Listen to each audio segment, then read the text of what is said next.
Dieu, 2 Rois, chapitre 14.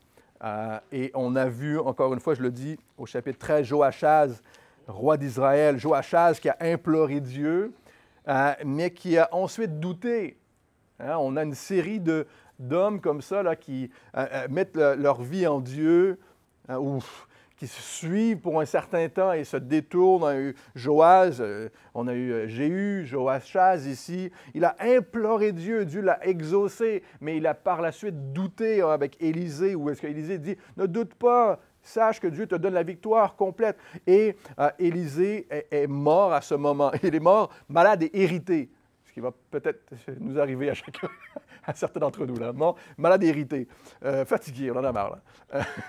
De voir ce qui se passe, le doute, le manque de foi. Et c'est ce qui arrivait. Et Élisée n'est pas mort hérité, il est mort prêchant pour la dernière fois. Tu n'aurais pas dû douter. Ne doute pas. Hein? Prions, Seigneur, nous ne voulons pas douter ce matin. Au contraire, nous voulons nous tourner vers toi pleinement, t'offrir nos cœurs. Et on doit le faire, Seigneur. Si on ne veut pas tomber, s'éloigner, faire à notre guise, comme nous voulons, faire nos projets. On va le revoir encore ici dans ton peuple qui fait garder les hauts lieux, c'est faire nos propres petits cultes à nous, Seigneur, éloignés de toi, de ton Église, de tes bénédictions, Seigneur. Nous ne voulons pas douter. Nous voulons, Seigneur, nous abandonner à toi. Nous abandonner à toi. Esprit Saint, prends le dessus, prends la place, toute la place. Œuvre dans nos cœurs. Je prie, Seigneur, ce matin, œuvre dans le cœur de mes frères et sœurs ici et ceux de cette Église, Seigneur, qui veulent te suivre. Bénis-les, s'il te plaît, Seigneur. Par ton onction, en ton nom, Jésus. Amen. Hein? On a vu 2 Rois, chapitre 13, 14, maintenant, au verset 1. La seconde année de Joaz, fils de Joachaz, roi d'Israël, Amasia, fils de Joas, ça ne nous aide pas là, mais roi de Juda. Il y a Joachaz qui a imploré l'Éternel et l'Éternel exauça.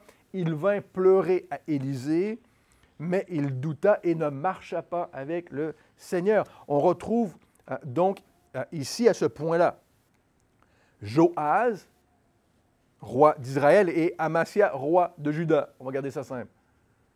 Un roi, comme d'hab, au nord et un roi au sud. Au verset 2, il avait 25 ans lorsqu'il devint roi. Il régna 29 ans à Jérusalem. Sa mère s'appelait Johadan de Jérusalem. Il fit ce qui est droit aux yeux de l'Éternel. On aime ça, voir ça. Non pas toutefois comme David, son père, il agit entièrement comme avait agi Joaz, son père. N'est-ce pas? Il a agi exactement comme son père, Joaz. On a vu qu'il avait réparé le temple.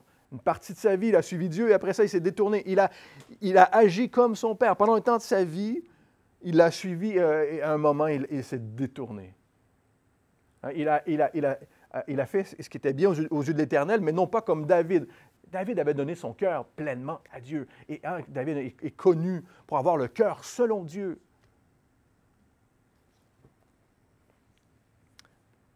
Dans 2 Chroniques, chapitre 25, le texte parallèle nous parle et nous dit que son cœur n'était pas entièrement dévoué à Dieu, au Seigneur. Et on vient de voir, qu'est-ce que c'était la définition, ou une définition de la foi, là. On pense toujours faire la définition de la foi. Il y a plusieurs façons de décrire la foi. Il y a une seule vérité dans la parole. C'est de croire au Seigneur Jésus. Et ici, on a vu dans notre dernière étude que la foi, c'est de donner entièrement son cœur à Dieu, de juste donner tout, de tout donner, de ne rien retenir. Et ici, c'est ce que l'on veut apprendre, de ne rien retenir pour nous. Au verset 4, « Seulement les hauts lieux ne disparurent point. Le peuple offrait encore des sacrifices et des parfums sur les hauts lieux. » On a vu ça souvent ici. Encore une fois, ces hauts lieux étaient pour Jéhovah, mais le Seigneur ne voulait pas ne voulait pas que ce soit ainsi. Hein. Il avait accepté au temps Salomon parce que le temple n'était pas encore construit. Mais depuis, hein, selon la loi, le Seigneur voulait qu'on l'adore, qu'on offre des sacrifices, que les sacrifices soient faits et les parfums soient faits au temple. Mais lorsqu'on est au nord, dans le royaume du nord, hein, rival au royaume du sud, là où Jérusalem se trouve, là où le temple se trouve, hein, c'était plus simple de garder les hauts lieux. On ne s'embêtait pas, là. On n'essayait pas de se dire, mais comment Dieu va pouvoir réparer le royaume? Comment Dieu va pouvoir réparer les choses? Comment le Seigneur va pouvoir permettre ça? C'est plus simple de garder des hauts lieux, de faire son propre petit culte. Le royaume est divisé. Je ne veux pas aller voir, mais je ne veux pas aller voir les gens là-bas. Je n'ai pas envie de me disputer avec eux. Je n'ai pas envie de... Ah, c'est plus simple. C'est plus simple de garder les hauts lieux que de penser de se réconcilier avec le peuple de Dieu, avec ce que Dieu demande pour ma vie. C'est une chose, mais hein, vous savez, nos relations humaines ressemblent à notre relation avec Dieu. Je l'ai déjà dit plusieurs fois, et pas le contraire. On blâme les autres pour notre relation avec Dieu. On blâme et c'est ce qu'on va voir dans le texte ce matin. On blâme notre entourage, ce qu'on a vécu pour notre relation avec Dieu, mais c'est le contraire. Notre relation aux autres, ce qui se passe dans notre vie ressemble à notre relation avec Dieu, frères et sœurs. Et vous savez, notre chair va toujours se trouver des raisons pour ne pas faire ce que le Seigneur nous demande. Notre chair va toujours le faire. On va toujours blâmer quelque chose d'extérieur, mais notre chair, nous-mêmes, notre cœur, c'est notre chair qui fait ça, qui résiste. On veut douter, on veut mettre le blâme sur quelque chose. On laisse les choses nous faire douter. Hein? On le fait encore aujourd'hui avec l'Église. Hein? C'est clair ce que Dieu veut pour nous, qu'on le loue, qu'on se rassemble, qu'on écoute sa parole, qu'on le prie. C'est simple. Hein? Au verset 5, « Lorsque la royauté fut affermie entre ses mains, il frappa ses serviteurs, ou les serviteurs qui avaient... Non, c'est ses serviteurs qui avaient tué le roi, son père, Joas. Mais il ne fit pas mourir les fils des meurtriers, selon ce qui est écrit dans le livre de la loi de Moïse, où l'Éternel donne ce commandement. On ne fera point mourir les pères pour leurs enfants, et on ne fera point mourir les enfants pour leur père, mais on fera mourir chacun pour son péché. Fera mourir chacun pour son péché. Hein, c'est important ici ce que l'on voit. Il frappa ses serviteurs, donc les serviteurs de Joas qui sont devenus ses serviteurs parce qu'il a pris la place de son père comme roi, et il frappa ses serviteurs qui avaient tué le roi son père, mais il ne fit pas mourir les fils des meurtriers. Ce qu'on a vu que les autres ont fait, hein, que d'autres ont fait. Et surtout par menace pour leur propre pouvoir. Hein. On a Nathalie, je l'appelle Nathalie, Athalie. Oh, il y a des Nathalie qui ne seront pas contentes d'entendre ça. Athalie, qui avait tué toute la race royale pour ne laisser que Joas, elle ne le savait pas. Hein? Ce qui est intéressant ici, c'est qu'il ne s'est pas vengé, ni n'a tenté d'éliminer justement une potentielle menace. Il a fait confiance à la parole de Dieu et probablement la raison pour laquelle c'est écrit, il a fait ce qui était bien aux yeux de l'Éternel. Il a suivi la parole de Dieu. Il a plutôt fait justice au meurtrier de son père, ce qui était condamnable par la loi, la justice, mais il n'a pas agi selon sa propre motivation.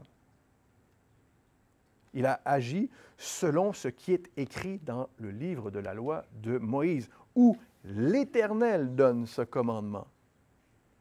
Et ce commandement, on le trouve dans Deutéronome chapitre 24, qui dit la même chose. On ne fera point mourir les pères pour leurs enfants et on ne fera point mourir les enfants pour leurs pères. On ne va pas condamner les enfants pour les fautes de leurs parents et les parents pour les fautes de leurs enfants. Mais on fera mourir chacun pour son propre péché. On le voit depuis Jéroboam Ier, parce qu'il va y avoir Jéroboam II, ça ne nous aide pas du tout. Là. Jéroboam Ier, l'influence que peut avoir nos parents, la génération d'avant, et même la génération d'avant, l'influence que ça laisse. On l'a vu avec la maison de Achab et Jézabel, hein, eux voulaient l'influence, On a vu comment Joas, qui avait ce désir de réparer le temple du Seigneur, il va se laisser influencer par Jéhoiada, le prêtre. Tant que le prêtre sera en vie, il va faire bien. Aussitôt que le prêtre meurt, la bonne influence dans sa vie, il va se laisser influencer par ses amis, par les gens proches qui lui disent probablement ce qu'il veut entendre. Nos parents peuvent nous influencer, évidemment, doivent nous influencer. Nos parents peuvent nous influencer. Les gens autour de nous peuvent nous influencer. Mais la vérité, c'est que nous ne sommes pas esclaves de ces influences, frères et sœurs. Nous ne sommes pas esclaves de ces influences. Nous avons des choix à prendre pour notre propre vie. Un autre pasteur disait, au contraire, nous avons l'influence de notre Père céleste. Nous avons l'influence de notre Père céleste. On vient de voir, Joachaz, notre dernière étude, qu'en un instant, frères et sœurs, le Seigneur peut briser, en un instant, vous vous souviendrez, le Seigneur peut briser les mauvaises influences depuis plusieurs générations dans notre vie. Des choses, des mœurs qui se sont installées. On fait comme ça parce que mon père faisait comme ça, mon grand-père faisait comme ça, les grands-pères. On fait comme ça parce que notre culture fait comme ça. Le Seigneur peut briser ces mauvaises influences dans notre vie en un instant, si on se tourne vers lui. C'est ça une relation d'amour, hein? On parle de grâce. Une relation d'amour, on dit les gens, pourquoi tu... C'est un cadeau que Dieu veut nous offrir, le salut. C'est un cadeau. Et c'est mon choix d'accepter ce cadeau ou de le refuser. Sinon, ce n'est pas une relation d'amour. C'est quelque chose qu'on force sur moi. Aussi simple que ça. Si tu suis le Seigneur, frères et sœurs, si vous suivez le Seigneur, vous n'avez pas la malédiction ou des liens quelconques. Là. Il y a plusieurs églises, il y a plusieurs personnes qui enseignent ce genre de choses-là. Ce qui est faux. Tu traînes la malédiction et les liens dans ta vie que tu dois briser. Si tu as mis ta foi en Jésus, cette malédiction, elle tombe. Dieu brise la condamnation. Il n'y a plus de condamnation pour ceux qui ont mis leur foi en Christ Jésus. Romains chapitre 8. Il n'y a plus de condamnation sur ta vie aussitôt que tu mets ta foi en lui. Nous avons l'influence du péché dans notre vie qui vient d'Adam. Ah, c'est autre chose. Hein? Il y a cette influence du péché dans notre vie, mais le Seigneur veut briser cette influence dans ta vie. Il veut nous donner l'influence du Saint-Esprit par la foi en Jésus. Hein, c'est le plus beau sermon, Pierre, Actes chapitre 3, plus beau sermon. Moi, j'aime ça. C'est un marché qui n'existe nulle part ailleurs. Hein. Je parlais avec mes voisins, là, le samedi matin, c'est leur église. Ils vont marcher, eux. Je dis, moi, demain matin, je vais à l'église. C'est mon église. Hein? Mais il y a un marché ici dans Actes chapitre 3, et Pierre va dire, donne tes péchés à Dieu, il va te donner son Saint-Esprit. C'est pas extraordinaire, ça? Donne tes péchés à Dieu. Arrête de résister, donne-lui tout. Il veut te donner l'influence de son esprit, marcher par l'esprit. Nous voulons, frères et sœurs, marcher selon le Saint-Esprit, n'est-ce pas? Pourquoi? Afin de ressembler à Jésus. On a un exemple parfait. Afin de ressembler à Jésus et être nous-mêmes un bon exemple, selon Dieu, une bonne influence. Afin d'être une bonne influence, non seulement ça, afin de résister aux mauvaises influences. On doit marcher avec Dieu, on doit faire ça. On doit marcher par le Saint-Esprit pour ça, de résister aux mauvaises influences. Et non seulement ça, afin de résister à la tentation du péché dans ta vie. Et c'est un choix personnel. C'est un choix personnel. Personne ne peut vous l'imposer. Et non seulement ça, et là c'est beaucoup plus difficile, on ne peut blâmer personne pour ce choix.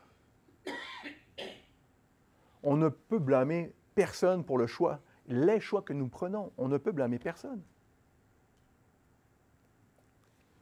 On va rencontrer en Israël très, très sérieusement à partir de maintenant, et Ézéchiel qui va arriver bientôt après la captivité, dans la captivité babylonienne. Là, il y a plusieurs, on va le voir dans un instant, mais il y a plusieurs prophètes que Dieu envoie à ce moment-là, en Israël et en Juda. Et la captivité assyrienne pour le nord arrive très bientôt et babylonienne un peu plus tard. Et Ézéchiel va faire face à ça. Le peuple va commencer à blâmer leurs parents pour leur propre péché. Tournez avec moi dans Ézéchiel chapitre 18.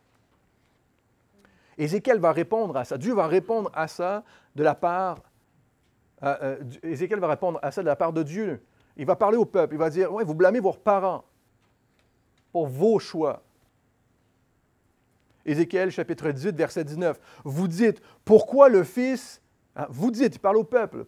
Vous dites, « Pourquoi le Fils ne porte-t-il pas l'iniquité de son Père? » C'est que le Fils agit selon la droiture et la justice. C'est la raison. Si il n'y a pas un fardeau sur lui, c'est qu'il agit bien. C'est qu'il a observé et mis en pratique toutes mes lois, et il vivra, dit Dieu. Au verset 20, « L'âme qui pêche, c'est celle qui mourra. Le Fils ne portera pas l'iniquité de son Père, et le Père ne portera pas l'iniquité de son Fils. La justice du juste sera sur lui, et la méchanceté du méchant sera sur lui. » Si le méchant revient de... Écoutez le cœur de Dieu. Écoutez ce que Dieu nous dit depuis toujours. L'Évangile est presque là. Il est là, la grâce de Dieu. Elle est aux portes. Elle était même avant. Romain va dire, Paul va dire, la grâce était avant la loi. Elle est arrivée 400 ans avant la loi. Écoutez ceci. Si le méchant, verset 21, si le méchant revient de tous les péchés qu'il a commis, s'il observe toutes mes lois et pratique la droiture et la justice, il vivra, il ne mourra pas. Extraordinaire. Toutes les transgressions qu'il a commises seront oubliées. Il vivra à cause de la justice qu'il a pratiquée. Faites attention, Lorsque Dieu nous dit « pratiquer la justice », Éphésiens nous répond, pratiquer la justice selon la foi, c'est de mettre sa foi en Jésus. Pratiquer la justice selon Dieu, c'est de mettre sa foi en Jésus. Ce n'est pas de faire des œuvres. Pas de façonner quelque chose, c'est pas de donner un chèque, c'est pas ça. Pratiquer la justice selon Dieu, pratiquer la justice selon la loi, c'est de faire des œuvres, c'est de faire des choses bien. Ce qui est bien, ce qui est important. Mais pratiquer la justice selon Dieu, c'est de mettre sa foi en lui, c'est de croire qu'il pardonne toutes mes transgressions, qu'il a tout effacé. Ce n'est pas une bonne nouvelle ce matin? C'est ça la bonne nouvelle. Il veut pardonner tes péchés. Moi, la chose que je désire pour mes enfants le plus, ce n'est pas qu'ils aient du succès, qu'ils aient de l'argent, des bagnoles, des trucs. C'est qu'ils puissent suivre le Seigneur de tout leur cœur. C'est qu'ils aient une relation personnelle avec Dieu. C'est ce que je désire le plus pour mes propres enfants. C'est qu'ils apprennent à marcher avec lui. Qu'ils aient une relation personnelle avec le Seigneur Jésus. Ce qui est la seule manière de marcher dans la justice, par la foi en Jésus. J'espère que vous êtes avec moi ce matin. C'est la seule façon de marcher dans la justice, par la foi en Jésus. Et c'est la seule manière de briser le péché dans ta vie. C'est la seule manière de briser le péché dans ta vie, c'est de marcher par la foi en Jésus. C'était la seule manière à l'époque, c'est la seule manière encore aujourd'hui. Jean, chapitre 8, nous dit Jésus, « Si donc le Fils vous affranchit, vous serez réellement libre. » C'est la seule vraie liberté que l'on peut se trouver, est en Jésus-Christ.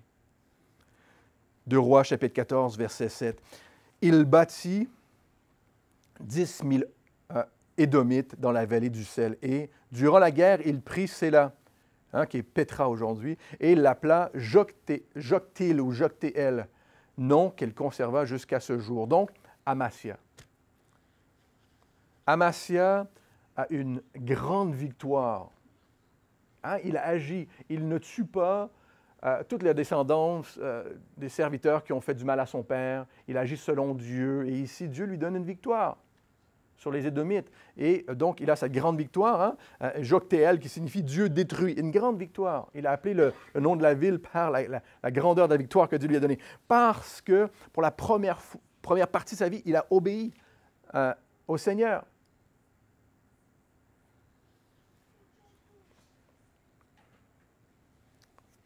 Amasia a un problème, par contre. Hein? D'où la raison que Dieu va dire son cœur était partagé. Son cœur n'était pas complètement au Seigneur. Il était partagé. Son problème, hein, il a tendance à faire des compromis dans sa vie. Amasia avait tendance à faire des compromis, à s'appuyer sur le nombre plutôt que sur la force de Dieu. En 2 Chroniques, on voit que le Seigneur l'a averti de ne pas faire ça. Dans un texte parallèle encore, hein, on voit au chapitre 25. Dieu l'a averti de ne pas faire ça, de ne pas faire de compromis avec Israël. Il voulait plus de personnes. Il avait un petit nombre de soldats pour combattre, il en voulait plus. En 2 Chroniques, chapitre 25, hein, Dieu lui a dit qu'une armée d'Israël ne marche point avec toi, car l'Éternel n'est pas avec Israël. Dieu est en train de punir Israël avec la Syrie à ce moment. Vous vous souviendrez, hein? Malgré qu'il veut les délivrer. Dieu lui dit, ne fais pas ça, ne cherche pas le nombre, ne va pas faire des alliances, des compromis avec d'autres, parce que tu veux plus de monde. Il voulait s'allier avec l'armée d'Israël pour vaincre les Édomites. Et alors, à ce moment, le Seigneur lui a envoyé un prophète pour l'avertir de ne pas faire ça. Il ne l'a pas fait. Il ne l'a pas fait, mais après avoir eu la victoire sur les Édomites, 2 Chroniques, chapitre 25, je vous le lis. Amasia fit venir les dieux des fils de Séhir. Il a battu les Édomites et après les avoir battus, il a amené en Juda les dieux, les idoles des Édomites. Et en fit ses dieux. Il se prosterna devant eux et il leur offrit des parfums. Alors la colère de l'Éternel s'enfla contre Amasia et il envoya vers lui un autre prophète, un prophète qui lui dit, « Pourquoi as-tu recherché les dieux de ce peuple quand ils n'ont pu délivrer leur peuple de ta main? » Dieu te donne la victoire sur un peuple. Leur Dieu n'a pas pu les protéger. Ton Dieu est plus grand, ton Dieu est fort, ton Dieu est vivant. Pourquoi tu vas les ramener? Comme il parlait, comme le prophète parlait à Amasia. 2 Chroniques, chapitre 25, verset 16. Écoutez ceci. Comme il parlait, Amasia lui dit, « Est-ce que nous t'avons fait conseiller du roi? Retire-toi. » Pendant qu'il parlait, « Pourquoi veux-tu qu'on te frappe? » Le prophète se retira en disant, il devait murmurer, il se retire en disant, « Je sais que Dieu a résolu de te détruire, parce que tu as fait cela et que tu n'as pas écouté mon conseil. » Conseil de Dieu, parce que tu n'as pas écouté mon conseil. Apparemment, un Dieu pour Amasia, ce n'était pas assez, il en voulait plusieurs. Il a ramené les dieux, les idoles. Ce n'était pas assez pour lui. Il voulait plusieurs idoles en plus. Amasia avait le cœur partagé et à ce point-ci, Dieu lui donne la victoire au moment où il l'a écouté. Et il semble que l'arrogance a pris le dessus sur son cœur. Il a une victoire. Une victoire et l'arrogance prend le dessus sur son cœur et il s'attribue la victoire alors que la victoire vient de Dieu. Dans nos vies, ça nous est arrivé. On dit les garçons de 20 ans, là, les jeunes de 20 ans, garçons de 25 ans, ils connaissent tout. Hein? Vive la cinquantaine là, qui approche. Il y a des moments dans notre vie où on a eu des petites victoires, on a l'impression qu'on était au-dessus du monde, là, qu'on allait remporter le monde, qu'on connaissait plus que tout le monde. Proverbe 18 nous dit, « Avant la ruine, le cœur de l'homme s'élève, mais l'humilité précède la gloire. » Avant la ruine, le cœur de l'homme s'élève. Il ne voit pas ça, on pense qu'on est au-dessus de tout. On a réussi, on a fait quelques milliers d'euros avec cette affaire, on va réussir, on va en faire plus. On réfléchit comme ça.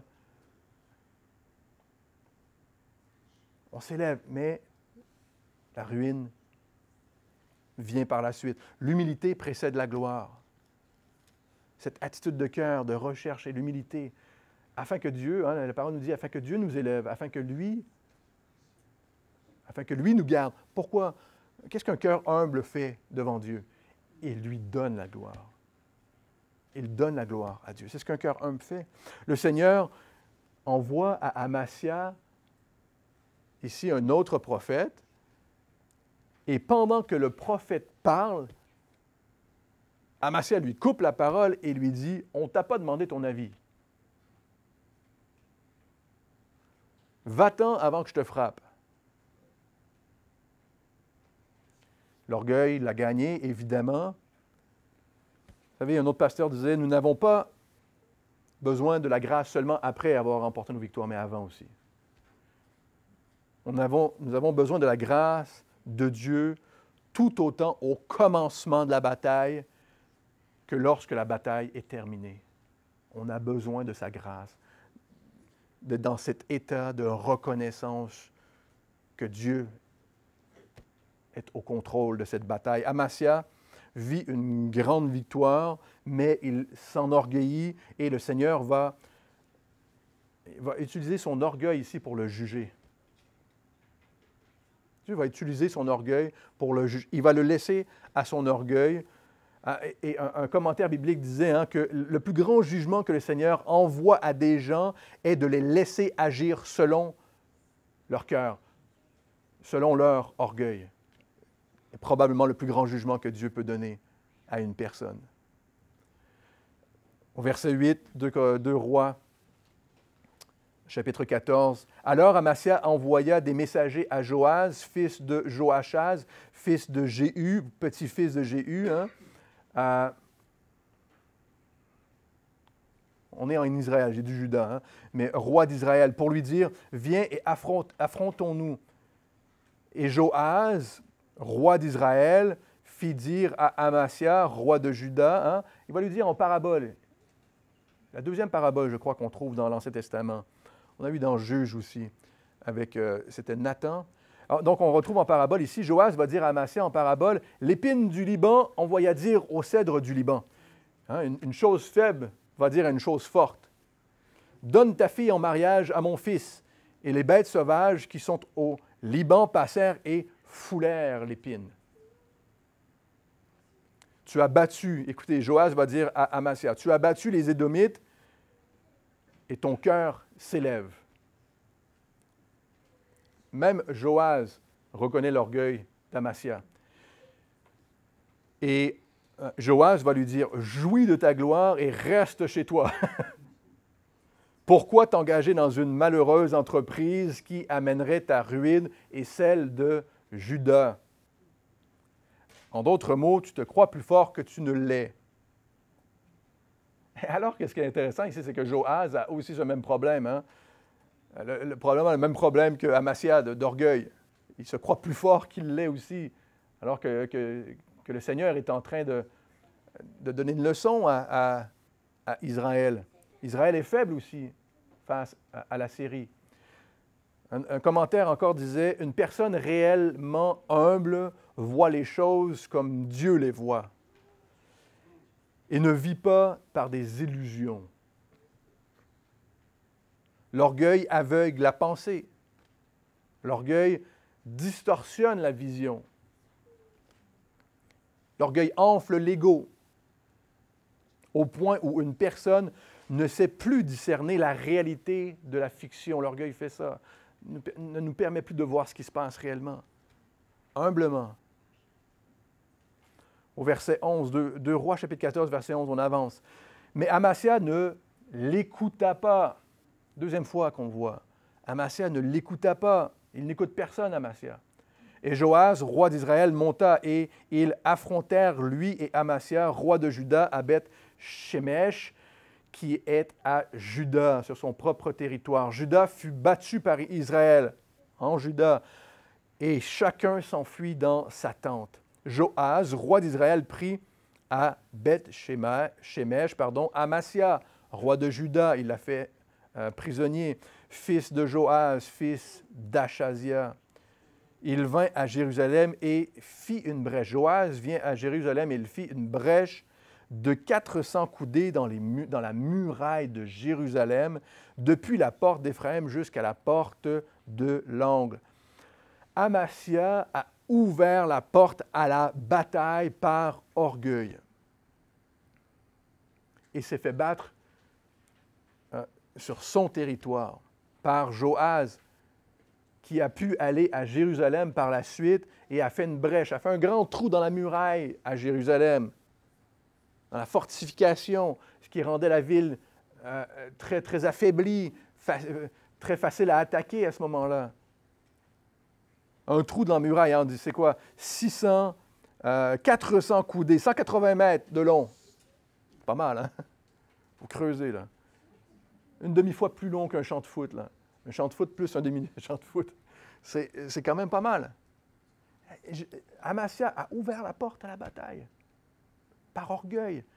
Et ça affaiblit Juda. Frères et sœurs, le péché fait ça dans notre vie. C'est une belle image du péché. Ce que le péché fait dans notre vie, il permet à l'ennemi de nous battre sur notre propre territoire, dans notre cœur, dans notre vie. La parole nous rappelle, dans Éphésiens chapitre 4, de ne pas donner accès au diable. De ne pas donner accès au diable, de ne pas lui ouvrir la porte par le péché. Joas prit tout l'or et l'argent et tous les vases qui se trouvaient dans la maison de l'Éternel et dans les trésors de la maison du roi. Il prit aussi des otages, incluant Amasia, et il retourna à Samarie. Amasia a refusé d'écouter le Seigneur. A refusé d'écouter le Seigneur, les prophètes qu'il lui a envoyés. Il a coupé la parole aux prophètes. « Hey, je ne t'ai pas demandé ton avis, toi. » Ce qui lui a coûté de passer tous les trésors qui restaient dans le temple et les trésors de la maison du roi, du palais. Il est passé du palais à la prison.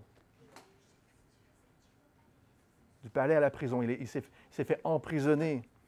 Et il a affaibli encore plus Juda au verset 15. Le reste des actions de Joas, ce qu'il a fait, ses exploits et la guerre qu'il eut avec Amasia, roi de Juda, cela n'est-il pas écrit dans le livre des chroniques des rois d'Israël? Joas se coucha avec ses pères et il fut enterré à Samarie avec les rois d'Israël.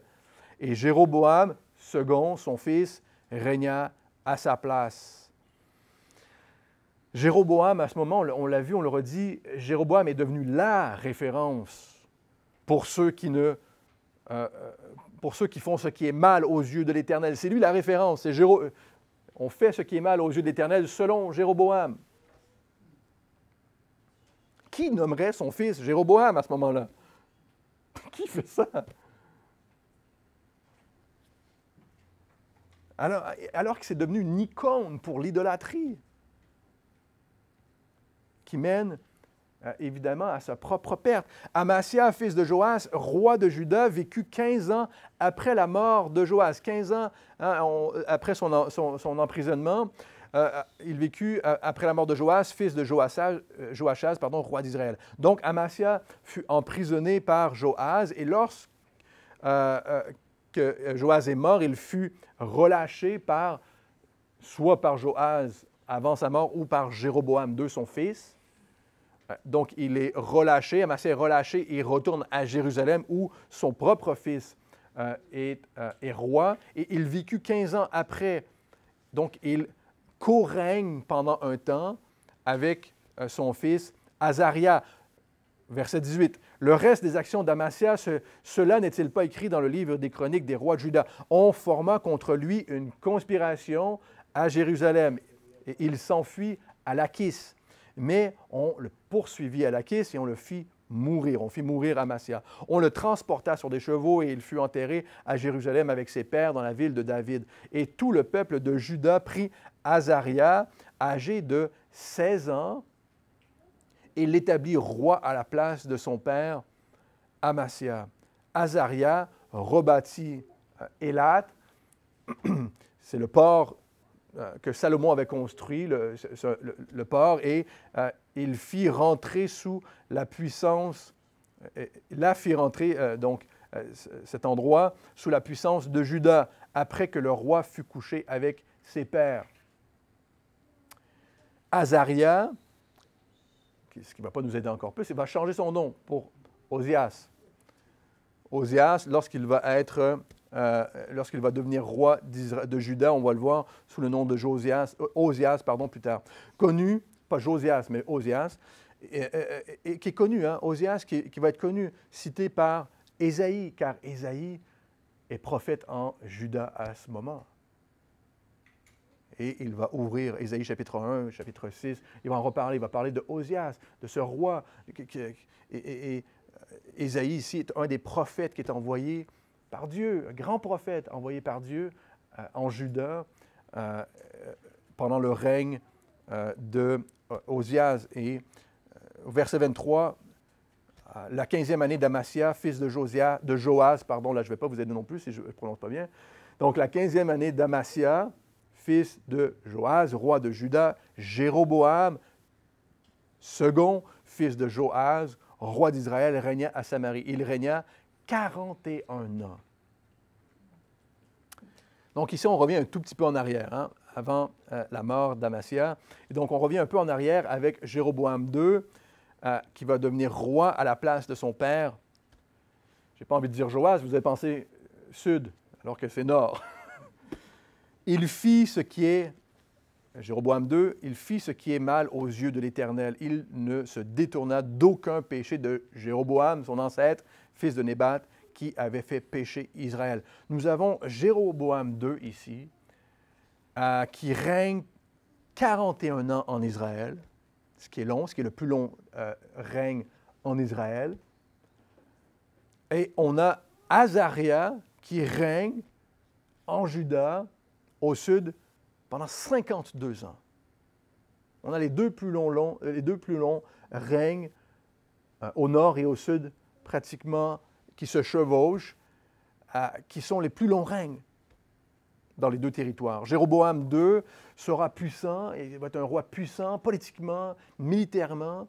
Hein, Jéroboam II va reconstruire, va vraiment refortifier à ce moment-là, pour une dernière fois, à Israël, alors qu'il fit ce qui est mal aux yeux de l'Éternel. À eux deux, donc, pendant leur règne, le territoire d'Israël et de Juda va regagner l'étendue que le royaume avait, la puissance qu'elle avait au temps de David et de Salomon.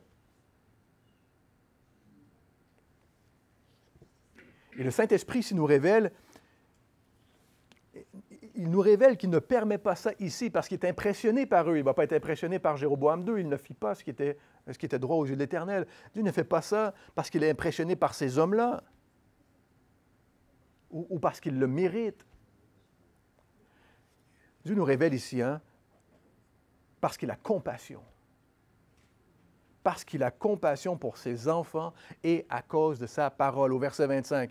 Jéroboam rétablit les limites d'Israël depuis l'entrée de Hamath, 240 km au nord, jusqu'à la mer de la plaine, la mer morte au sud, selon la parole que l'Éternel, le Dieu d'Israël, avait prononcée, écoutez, par son serviteur Jonas, le prophète, fils d'Amittai de Gath, Épher, parce qu'il a compassion, on va le voir, il va le redire, et selon sa parole, Dieu a dit, il promet, il veut que son peuple revienne à lui, il donne son pardon, il veut pardonner les péchés, c'est extraordinaire. Jonas, oui, c'est le gars qui a été pendant 3 jours dans le ventre d'une baleine. On a vu qu'en ces temps, on a déjà mentionné Amos. En ces temps, en Israël et en Juda, c'est extraordinaire. En ces temps, on a vu qu'il y avait déjà le prophète Amos, vous vous souviendrez, qui disait « Déchirez vos cœurs et non vos vêtements. Déchirez vos cœurs devant Dieu. Soyez sincères, pas juste vos vêtements, pour donner l'impression que vous êtes dévoués. » Ça, c'était Amos. Et Dieu a envoyé Osée à ce moment-là, les petits prophètes, Osée, Michée, Il y a une bande, là, une bande de prophètes, là. Ainsi qu'Ésaïe en Juda. Et donc, Dieu nous révèle ici que c'est Jonas qui prophétisait. Il prophétisait aussi, et il a prophétisé que Jéroboam II allait reconquérir tout ce territoire selon la parole de l'Éternel. Et notez bien encore une fois, hein, le Dieu d'Israël, nord, sud. Dieu regarde Juda et Israël comme son peuple. Dieu n'a jamais renié son peuple. Jamais. Israël et Juda, jusqu'à maintenant, frères et sœurs. Et il a promis qu'il rétablirait son règne à Jérusalem, là où Jésus régnera, nous le savons, sur toute la terre, après qu'il soit venu chercher son Église. Nous attendons encore cette promesse. Bientôt, n'est-ce pas? Par sa grâce, bientôt. Aujourd'hui, s'il le veut. Bientôt. Et on disait ce matin, il reste définitivement moins de temps aujourd'hui qu'il y en avait il y a 2000 ans. Le temps, la fin est proche, frères et sœurs. Intéressant. Hein? Et ici, on apprend en plus, ce qui était encore plus intéressant, bien, plus intéressant, non, mais ce qui était encore très intéressant, c'est qu'on apprend que Jonas est de Galilée. Vous vous souviendrez de Nicodème qui était venu voir les Juifs, qui voulait tuer, condamner Jésus. Et Nicodème avait dit aux Juifs, « Condamne-t-on un homme avant qu'on l'entende ou qu'on sache ce qu'il a fait? » Non, le doute suffit. Hein? Semer le doute suffit pour condamner quelqu'un. C'est ce que Nicodème est en train de leur dire. Vous faites juste dire, donnez des doutes, et vous condamnez quelqu'un par le doute. Et dans Jean chapitre 7, hein, les Juifs lui répondirent, « Es-tu aussi galiléen? Examine et tu verras que de la Galilée, il ne sort point de prophète. » Les Juifs, ils ne connaissent même pas leur Bible. Jonas était de la Galilée. Ils avaient sauté des parties, probablement, comme certains font. « Oh non, ça me parle, ça, j'aime pas trop. Ça, j'aime pas. » Les docteurs de la loi disaient, il n'y a pas de prophète qui est sorti de Galilée. Et à ce moment-là, on a subtilement menacé Nicodème. Bon. Un autre pasteur disait, lorsque tu veux éliminer quelqu'un, tu n'as pas besoin de bonnes informations. Tu n'as qu'à ignorer les faits. Semer le doute. Et Amasia était dans cette logique. Le roi était dans cette logique. Hein? Il ignorait la parole de Dieu, il n'écoutait personne. Et il continuait comme si de rien n'était.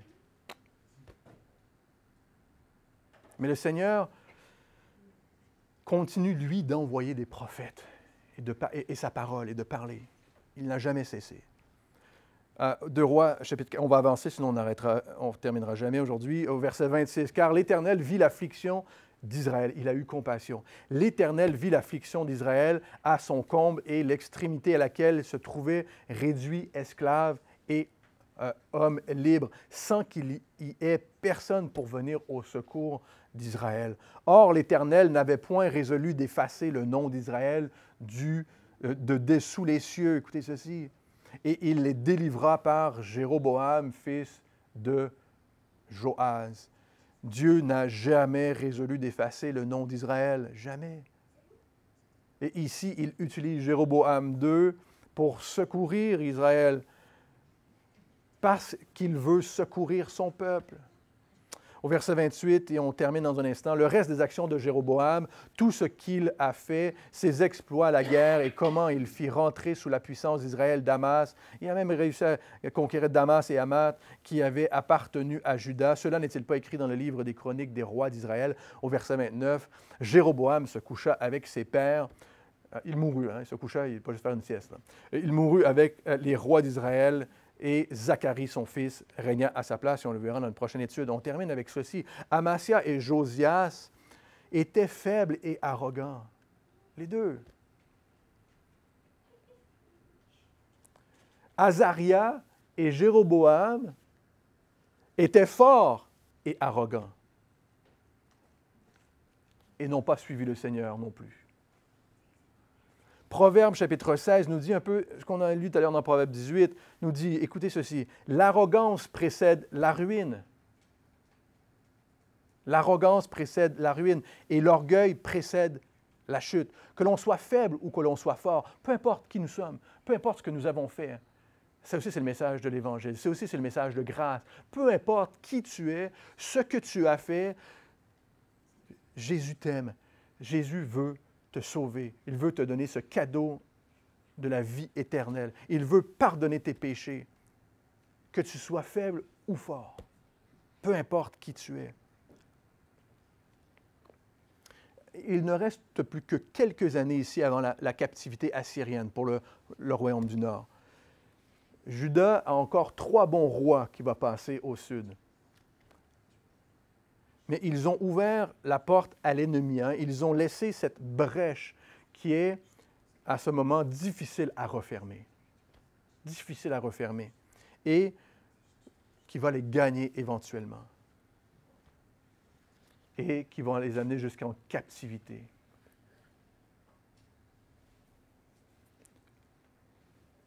Le Seigneur nous rappelle de ne pas donner accès au diable. De ne pas donner accès au diable. Et que pour ne pas tomber en captivité nous-mêmes, il nous faut mettre Jésus au centre de notre vie. Il nous faut mettre Jésus au centre de notre vie et de marcher par l'Esprit. J'espère que c'est le désir de votre cœur aujourd'hui. Ce n'est pas à propos de vous, ce n'est pas à propos de moi, c'est à propos de Jésus. La place qu'il a dans votre vie. Ce que lui, il a fait pour chacun d'entre nous. Prions, Seigneur, nous voulons te demander pardon pour nos péchés. Évidemment. Pardonne-nous, Seigneur. Pardonne-moi, Seigneur, pour mes péchés. Lave-moi, purifie-moi. Prends la place qui te revient. Esprit Saint, nous voulons marcher par ta force. Par ta force, celle que tu nous donnes parce que nous avons reçu ton pardon. Parce que nous avons confessé, nous nous sommes humiliés devant toi. Et nous te donnons notre cœur. Jésus, nous savons que tu es le Fils de Dieu. Tu es Dieu. Tu as donné ta vie à la croix pour mes péchés. Tu as été enseveli. Tu es ressuscité le 3e jour. Tu as vaincu la mort. Personne ne peut faire ça sauf toi, Jésus. Tu as vaincu la mort. Et tu as, par ta résurrection, tu m'as donné la vie éternelle. Et on veut te dire merci pour cette vie. Et par la foi, tu nous donnes ton esprit. Esprit Saint, on te dit aujourd'hui, aide-nous. Aide-nous, Seigneur. S'il y a une brèche dans notre vie qui a été ouverte, peut-être il y a longtemps, on te prie, Seigneur, ferme cette brèche. Si on a donné l'accès au diable par notre péché, on te prie, Seigneur, on te demande pardon pour ça. On te demande de fermer cette brèche, Seigneur. Ferme cette brèche, Seigneur.